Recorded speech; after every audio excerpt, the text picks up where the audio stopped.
Selam, deshta me të vet, a pranohet agjerimi, jëm përlan non-stop me vjerën, m'ka qmend. Aleikum selam. Allah e përmirësoft këtë gjendje.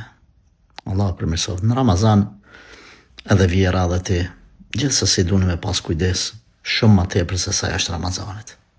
Kjo m'ka qmend vjera, jemi përla, nuk du të ashtë hynjune të ke pas tifaj apo ajo, gjithsesi, si ti, si ajo, as njënës du të me e pru punën dhe i me qmend njëna tjetërën e mu përla.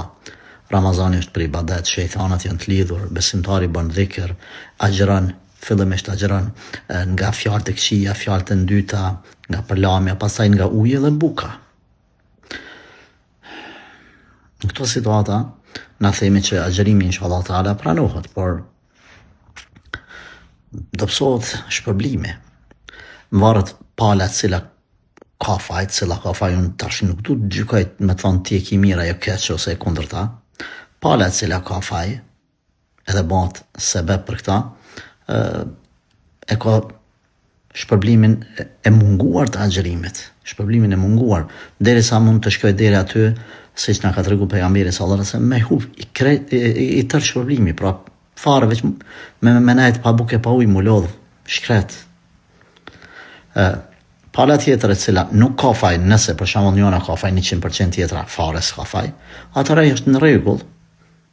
Është në rregull agjerimi, bile edhe shpërblehet që dikush tjetër e ka mundu, e ka qmend, e ka mërzit, e ka lodh. Por në këtë rast, edhe nëse ajo pas ka qmend, ti sabër.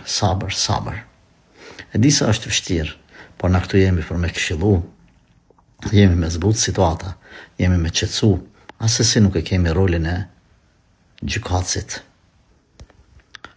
Allah e përmirësoft të situata.